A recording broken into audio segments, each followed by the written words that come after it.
Hi friends, good morning. Welcome back to my channel. সবাই কেমন আছেন? আশা করছি সবাই ভালো আছেন। আর আমিও আপনাদের আশীর্বাদ ও ভালোবাসায় অনেক ভালো আছি। আজ হচ্ছে শনিবার, ঘড়িতে এখন বাজছে প্রায় 8:30। এখন থেকে ভিডিওটা শুরু করলাম। আজ হচ্ছে জন্মাষ্টমী, আপনাদের সকলকে জানাই শুভ জন্মাষ্টমী। আর এখন সকালে জিও মার্টে অর্ডার দিয়েছিলাম আর চলে এসেছে, দেখুন মাখন, পনির, এটা আমদই, এটা টক দই, এটা মিষ্টি দই আর কি, আর এখানে দুধ। এ কটা অর্ডার দিয়েছিলাম, চলে এসেছে। আর এখন যাচ্ছে হাটে ফুল আনবো বলে, ফুল আর শাক এই দুটো আনবো বলে হাটে যাচ্ছি। তো চলো বন্ধুরা, বাজার করা কমপ্লিট হয়ে গিয়েছে আর এখন বাড়ি যাবো। বাড়িতে গিয়ে দেখাচ্ছি কি কিনেছি না কিনেছি, ঠিক আছে? চলো, আজকে ভীষণ ভিড় হয়েছে।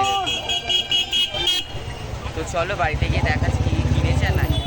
হাট থেকে চলে এসেছি, কি কি এনেছি দেখাচ্ছি। দেখুন শাক এনেছি 2 আঁটি, আর আজকে দাম ভীষণ। আর সব ঢুকিয়ে দিয়েছি। একটা পদ্ম ফুল এনেছি, আর এখানে একটা মুকুট এনেছি ফুলের, দেখাবো। আর এই মালা, আর মালার খুব দাম, ওই জন্য অল্প অল্প নিয়ে এসেছি। এখানে একটা ফুটি আর এখানে এনেছি কেক। দেখুন কেক, চকলেট ফকলেট এনেছি, আপনাদের সঙ্গে দেখাবো পুরোটাই। আপনারা শুধু ভিডিওটা স্কিপ না করে দেখতে থাকুন। আর এখানে দেখুন এখন রান্না হচ্ছে, এখানে ময়দা মাখছে আমার মা, আর এখন ভাজা পিঠে করবো আমি। তো আপনাদের সঙ্গে দেখাবো কীভাবে না কীভাবে করছি, আপনারা দেখতে থাকুন। তো এখন ভাজা পিঠের এটা করবো। ভাজা পিঠে করবো না আগে তাল ভাজা পিঠে মাখে তাল মাখে দাও। তো ভাজা পিঠে করার জন্য প্রথমে এখানে দেখুন ময়দা নিয়ে নিলাম, তারপরে এখানে নিয়ে নিলাম সুজি, তো তারপরে এখানে দিয়ে দিলাম লবণ। ঠিক আছে, লবণটা একটু স্বাদ মতো আর কি, একটু ব্যালেন্স করার জন্য দেওয়া হলো। তারপরে কালো জিরে, তারপরে একটুখানি চিনি দিলাম, তারপর জল দিয়ে সুন্দর একটা ব্যাটার তৈরি করে নিলাম। ঠিক এই রকম কিন্তু ব্যাটারটা হবে, বেশি বেশি গাঢ়ও নয়, এবার বেশি পাতলাও নয়, মাঝারিটা। তারপর এদিকে তালের ফুরুলি করব বলে নারকেল, চিনি, কালো জিরে, ময়দা, সুজি আর তাল দিয়ে সুন্দর করে একটা ব্যাটার তৈরি করে নিলাম। তেল দিয়ে এবার ভাজার পালা। তো আপনাদের সঙ্গে কিছু কিছু শেয়ার করবো আর কিছু কিছু শেয়ার করতে পারবো না, যেহেতু অনেকটা কাজ রয়েছে, বুঝতেই পারছেন। আর এদিকে দেখুন ক্ষীরটাও হয়ে গিয়েছে। আর কেকটা আমি বানাই তো আজকে সময় হবে না, ওই কারণে কেকটা কিনে আনলাম। আপনাদের তো বলেছিলাম যে কেক আমি বানাই, তো যেহেতু পুজো করতে যেতে হবে, 1টার সময় পুজো করতে যেতে হবে, তার আগে আমার পুজো টুজো সব কমপ্লিট করতে হবে। আর আরও সব ভোগ রয়েছে, তো সেগুলো তো কমপ্লিট করতে হবে। তো সেই কারণে কেকটা ওই জন্য এবছর কিনে এনেছি, ঠিক আছে? তো এবারে দেখুন তেল এদিকে গরম হয়ে গিয়েছে, আস্তে আস্তে করে সব ভাজা পিঠেগুলো করে নিচ্ছিলাম। আপনারা এখানে চিনির বদলে গুড়ও দিতে পারেন। এখন যেহেতু গুড়ের সিজন নয়, তো সেই জন্য গুড়টা দিলাম না, চিনিই দিলাম। তবে গুড়টা দিলে না খুব সুন্দর একটা টেস্ট হয়। তো দেখুন কি সুন্দর লুচির মতো ফুলে ফুলে যাচ্ছে না, নিজেই করে নিজেই প্রশংসা করছি। তো নিজে করে নিজে প্রশংসা করলে না বেশ ভালোই লাগে যেন। তো তারপরে এদিকে দেখুন তালের ফুরুলিগুলো করব। তালের ফুরুলিগুলো না ঠিকঠাক যেন হয়নি, মনের মতো হয় না। সে অনেকের দেখেছি তালের ফুরুলির গা একদম প্লেন হয়, সেটা কিন্তু আমার হয়নি। দেখুন কীরকম একটা হয়ে রয়েছে। তো ওটা কিভাবে হয় একটু আপনারা কমেন্ট বক্সে জানাবেন। তো ওটা আমি যতবারই করি হয় না। তো এবারে দেখুন সুজিটা করছি। অনেক রকমেরই ভোগ বানিয়েছিলাম, তো কিছু কিছু আপনাদের সঙ্গে শেয়ার করেছিলাম, কিছুটা আমি করেছি আর কিছুটা আমার মা করেছে। আর এদিকে কিন্তু ভাজাভুজিটা আমার মা করছিল, আর এদিকে আমি সুজিটা করছিলাম। এদিকে সুজিও হয়ে গিয়েছে, তারপর নারকেল নাড়ুটা করছিলাম ওই আখের গুড় দিয়ে একটু চিনি দিয়ে, আর করছিলাম নারকেল নাড়ুটা, বেশ ভালো হয়েছিল। ভেবেছিলাম একটু মুড়ির নাড়ু করব, তো সেইটা না হয়ে ওঠে না। বললাম না ওই পুজো করতে যেতে হবে, পুজো করতে যেতে হলেই না এইগুলো না হয় না। তো ওই দেখুন হয়ে গিয়েছে। তারপর এটা কিন্তু একটা মেন জিনিস, এটা কিন্তু ওই আসল যেই ননি যেটা খেত গোপাল, তো সেইটাই কিন্তু বানাচ্ছি ঘি দিয়ে আর বরফ দিয়ে করে করে। দেখুন কী সুন্দর বানিয়েছিলাম। এই মাখনটাই কিন্তু গোপাল ঠাকুর খেত, যশোদার হাতে। এদিকে ঠাকুর ঘরে চলে এলাম, কিছুটা ডেকোরেশন করবো বলে বেলুন এনেছিলাম আর সেগুলো দিয়ে সাজাচ্ছিলাম। তো বন্ধুরা দেখুন ডেকোরেশন কমপ্লিট, এরম করে সাজিয়েছি। তো চলো এবার গোপালের স্নান করাবো। তো চলো তাদের স্নানটা করিয়ে নিই। গোপাল ঠাকুরকে স্নান করাবো বলে সমস্ত নিয়ে নিয়েছি, গঙ্গা জল, দুধ, দই, ঘি, মধু, এটা অগরুর, গোলাপ জল, এটা অষ্টগন্ধা, আর এখানে নিয়েছি মিছরি, এখানে গোপীচন্দন। তো এই কটা দিয়ে স্নান করাবো, তো চলো স্নান করানো যাক। সেই অঙ্গরাগ করার আগে একবার সেই গোপাল ঠাকুরকে তারপর গৌরনিতাইকে সুন্দর করে পরিষ্কার করেছিলাম না, তখনই কিন্তু আপনাদেরকে বলেছিলাম ওটা জাস্ট এমনি পরিষ্কার করেছি, আবার কিন্তু অভিষেক করা হবে। তো এই দেখুন গোপাল ঠাকুরকে সুন্দর করে ঘি, মধু, দই, দুধ সমস্ত কিছু দিয়ে অভিষেক করেছি। আপনারা কারা কিভাবে অভিষেক করলেন অবশ্যই কিন্তু জানাবেন, ঠিক আছে? তো আপনাদের কাছ থেকেও কিছু আমি শিখতে পারবো। আমার কাছ থেকে আপনারা যেমন শেখেন তেমনই কিন্তু আপনাদের কাছ থেকেও আমার কিছু শেখার কিন্তু ইচ্ছাও হয়। তো সেই জন্য বলছি আপনারা অবশ্যই জানাবেন কীভাবে গোপালের অভিষেক করালেন। এদিকে গোপাল ঠাকুরকে সুন্দর করে স্নান করিয়ে মুছিয়ে আর এদিকে নতুন ড্রেস পরিয়ে দিয়েছিলাম, যেটা এনেছিলাম আমাদের সঙ্গে দেখিয়েছিলাম, সুন্দর করে কিন্তু সাজিয়ে দিচ্ছিলাম। আজকের এই জন্মাষ্টমীর দিনটা এলে না আমার একটা জিনিস না ভীষণ মনে পড়ে। কি বলুন তো, এই জন্মাষ্টমীর দিন না আমার একটা রোগ ধরা পড়েছিল। কী রোগ? শ্বাসকষ্ট। মানে সেই জন্মাষ্টমীর দিন সারাদিন না খেয়ে পুজো করতে গিয়েছিলাম, পুজো করতে থেকে এসে বাড়িতে পুজো করেছিলাম, মানে না খেয়ে জল ফল কিছু খাইনি। তো সেই করেছিলাম আর বাড়িতে এসেছিলাম আসতে রাতে পুজো শেষ হতে, আর সেই দমের খুব কষ্ট হচ্ছিলো। তারপরে ডাক্তার এসেছিলো আমাদের বাড়িতে, আসার পর কিছুটা দেখলো, দেখে কিছুটা সুস্থ হয়েছিলাম। হওয়ার পরে তারপর আবার সকালে মানে জন্মাষ্টমীর পরের দিন ঠিক সকালে মানে মুখ টুক ধুয়ে একটুখানি খাচ্ছিলাম, সকালে আর কি ব্রেকফাস্টের মতো একটু খাচ্ছিলাম। তো সে কিছুতেই খেতে পারিনি, মানে সকালে যেন আরও কষ্ট হচ্ছে, মানে পুরো দম যেন বন্ধ হয়ে যাচ্ছে। তো আমি বলি এটা কেন হচ্ছে, আমি এত সেবা করলাম, এত নিষ্ঠার সঙ্গে পুজো করলাম, এইভাবে কেন করছে গোপাল ঠাকুর? তো অনেক কিছু ভাবলাম। তো তারপরে কি কষ্ট হচ্ছিল, তারপরে আমাকে কিন্তু হসপিটালে ভর্তি করতে হয়েছিল। তো তারপরে একদিন থাকতে হয়েছিল, তারপরে কিন্তু আমি সুস্থ হয়ে গিয়েছিলাম। সবে কিন্তু গোপালের ইচ্ছা ছিল, গোপাল চেয়েছিল যে আমার শরীর খারাপ হোক, তো সেই জন্য হয়েছে। আবার গোপাল চেয়েছিল যে তাড়াতাড়ি সুস্থ হয়ে যায়, তো একদিনের মধ্যে আবার সুস্থ হয়ে গিয়েছিলাম। তো 1 বছর প্রায় আমাকে কিন্তু রেস্টে থাকতে হয়েছিল, কোনো রকমের ধুনোরে তারপরে খেলাধুলা ধুলো সমস্ত কিছু থেকে কিন্তু দূরে থাকতে হয়েছিল। তারপরে বেশি ছিল না, তারপর স্কুলেও কিন্তু যাওয়া হয়নি, স্কুলেও কিন্তু বলে এসেছিলাম যেরকম শরীর অসুস্থতা, তো সেই জন্য আসতে পারবে না। তখন কিন্তু মাধ্যমিক দেওয়ার সময় এইরকম হয়েছিল। তো তারপরে আস্তে আস্তে কিন্তু 1 বছর পর আমি কিন্তু মানে ডাক্তার যেভাবে রেস্টে থাকতে বলেছিল সেভাবে ছিলাম, এবং আমি কিন্তু সম্পূর্ণ একদম সুস্থ হয়ে গিয়েছি। এখন কিন্তু আমার কোনো শ্বাসকষ্টর সমস্যা কিন্তু হয় না। এদিকে দেখুন সমস্ত কিছু জোগাড় করে নিয়েছিলাম, মানে ওই ফলগুলো কেটে নিচ্ছি, আর ওদিকে মিষ্টি তারপর চকলেট সমস্ত দিয়ে সুন্দর করে এক একটা প্লেটে এক একটা দিয়ে সাজিয়ে দিচ্ছিলাম।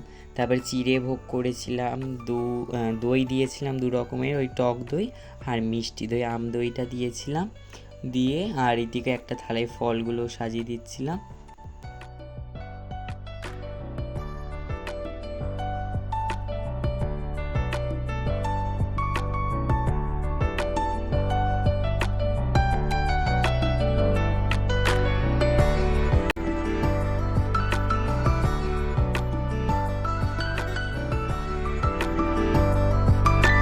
তারপর নিচ থেকে আরও সব যেইগুলো ভোগগুলো রেডি করা হয়েছিল সেগুলো সব নিয়ে এসে আবারও কিন্তু গোপাল ঠাকুরের সামনে সুন্দর করে সাজিয়ে দিচ্ছিলাম। তো ভোগের মধ্যে অনেক কিছুই হয়েছিল, লুচি, তারপরে একটা তরকারি মতো হয়েছিল পনির দিয়ে, অনেক রকমের ভাজাভুজি, তারপরে আরও হয়েছিল সুজি, এইসব হয়েছিল। তো সুন্দর করে সাজিয়ে দিয়ে ওই জায়গাটা মুছে নিচ্ছিলাম। আর আপনাদেরকে একটা জিনিস বলে দিচ্ছি, যখন গোপাল ঠাকুর বা কোনো ঠাকুরকে যখন কোনো খাবার নিবেদন করবেন ওটা তখন কিন্তু ভোগ, তারপর নিবেদন করা হয়ে গেলে কিন্তু এটা প্রসাদ হয়। তো বন্ধুরা জোগাড় একদম কমপ্লিট। তো এবারে আমি পুজোটা করতে বসবো। এই দেখুন গোপুর সোনাকে কতটা সুন্দর লাগছে না?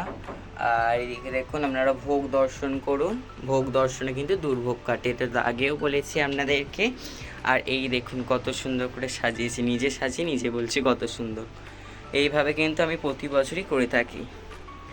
আর এদিকে কেক এনেছি, এগলেস কেক, ঠিক আছে, এখানে লেখাই রয়েছে, ঠিক আছে। আর এই দেখুন সমস্ত কিছু এখানে ভোগ তৈরি করা হয়েছে, আর এগুলো সব দিয়েছি। গোপাল ঠাকুরের পছন্দের খাবারগুলো সব দেওয়ার চেষ্টা করেছি যতটুকু পেরেছি।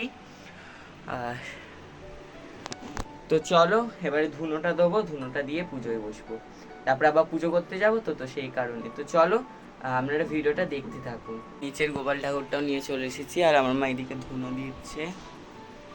তো চলো এবার পুজোটা শুরু করি।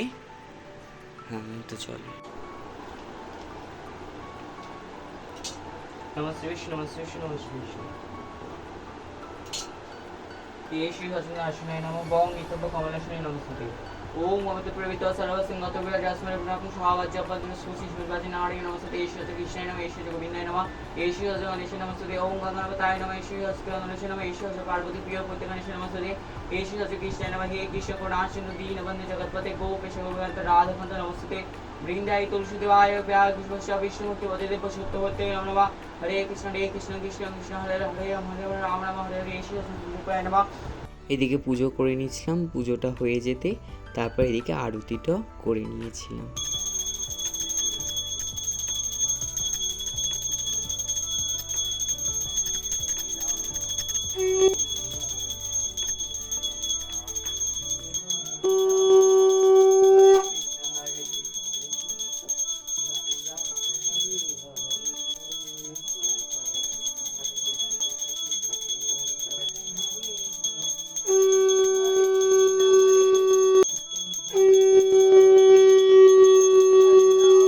জন্মদিনের যেটা একদম স্পেশাল জিনিস কেক।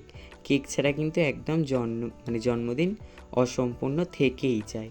আর পায়েসটা করিনি কেন বলুন তো, গোপাল ঠাকুরের না ক্ষীরটা বেশি পছন্দ, তো সেই কারণে ক্ষীরটাই করেছি, পায়েসটা না আর করিনি। এই দেখুন কি সুন্দর করে কেক কাটিয়ে দিয়েছিলাম, আর দুটো গোপাল ঠাকুরকে ওপরে নিয়ে চলে এসেছিলাম কেক কাটবো বলে। কি সুন্দর লাগছে না দুজনকে, না যেন ভাই বসে আছে। আর কেক কেটে একটু দুজনকে খাইয়ে দিলাম। তো পুজো করা কমপ্লিট, কেক কাটাও কমপ্লিট। তো চলো এবারে পর্দাটা দিয়ে গেটটা দিয়ে দিই। ওটা পর্দাটাও টেনে দিই, ভোগ করু। তো ভোগ দেখানো হয়ে গিয়েছিল, হাততালি 3বার হাততালি দিয়ে আর ঘন্টা বাজিয়ে ভোগগুলো তুলছি আস্তে আস্তে করে। পিমড়ে ধরে গেছে, আস্তে আস্তে করে তুলছে। আমার মা এবার নিচে ধরে নিয়ে যাবে, এবার সবাইকে দেওয়া হবে। আর সব ভোগে কিন্তু তুলসী পাতা দিয়েছি, ঠিক আছে? সব ভোগে কিন্তু তুলসী পাতা দেবেন অবশ্যই। এই দেখুন এই কেকটা, তাতেও কিন্তু তুলসী পাতা দিয়েছি। সব ভোগে কিন্তু তুলসী পাতা দেবেন, ঠিক আছে? তো চলো, আর এটাই সেই ননি, ঠিক আছে? এইটাই কিন্তু আসল মাখন, এটাই কিন্তু আর কি কৃষ্ণ খেত, ঠিক আছে, ছোটবেলায়। তো এইটা একটু বানানোর চেষ্টা করবে, আমি দেখালাম তো কীভাবে বানাতে, এইটা একটু বানানোর চেষ্টা করবে। এটা বানিয়ে দেবেন গোপালকে। এই এবার মা ধরে নিয়ে যাবে, আমি এখানটা মুছে নিয়ে জলে গ্লাস চাপা দিয়ে রেখে দেবো, যেমন রাখি আর কি। তো চলো করে নিই, আর তারপর দেখা হচ্ছে। সকাল থেকে এখনও কিছু খাইনি, জলও পর্যন্ত খাইনি, এই পুজো শেষ হলো, এবারে জল খাবো। ওই স্নান করেছিলাম, স্নান করানোর জল একটু রেখে দিয়েছিলাম, এই দেখুন ওই একটু চন্দ্রমৃত্যু মতো খাবো, খেয়ে তারপরে প্রসাদ পাবো। তো চলো।